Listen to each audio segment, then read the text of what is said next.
After these things there was a feast of the Jews, and Jesus went up to Jerusalem. Now in Jerusalem, by the sheep gate, there is a pool, which is called in Hebrew Bethesda, having 5 porches. In these lay a great multitude of those who were sick, blind, lame, or paralyzed, waiting for the moving of the water. For an angel went down at certain times into the pool and stirred up the water. Whoever stepped in first after the stirring of the water was healed of whatever disease he had. A certain man was there who had been sick for 38 years.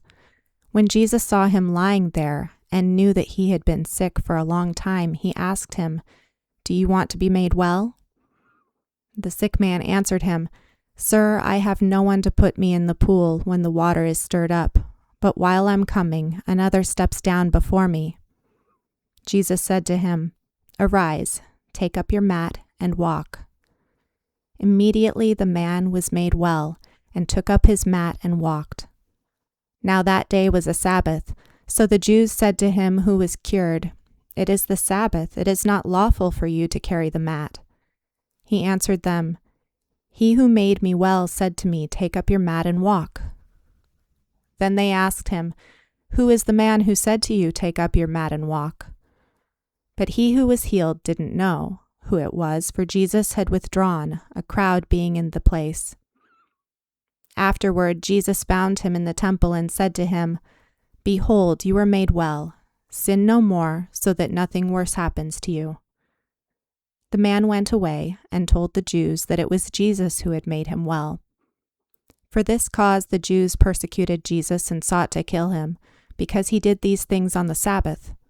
But Jesus answered them, "My Father is still working, so I am working too."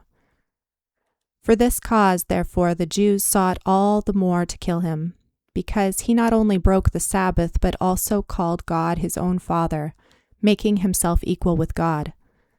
Jesus therefore answered them, "Most certainly, I tell you, the Son can do nothing of himself but what he sees the Father doing. For whatever things he does, these the Son also does likewise. For the Father has affection for the Son, and shows him all things that he himself does. He will show him greater works than these, that you may marvel. For as the Father raises the dead and gives them life, even so the Son also gives life to whom he desires. For the Father judges no one, but he has given all judgment to the Son, that all may honor the Son, even as they honor the Father. He who doesn't honor the Son doesn't honor the Father who sent him. Most certainly I tell you, he who hears my word and believes him who sent me has eternal life, and doesn't come into judgment, but has passed out of death into life. Most certainly I tell you, the hour comes, and now is, when the dead will hear the Son of God's voice, and those who hear will live. For as the Father has life in himself, even so he gave to the Son also to have life in himself. He also gave him authority to execute judgment, because he is a Son of Man.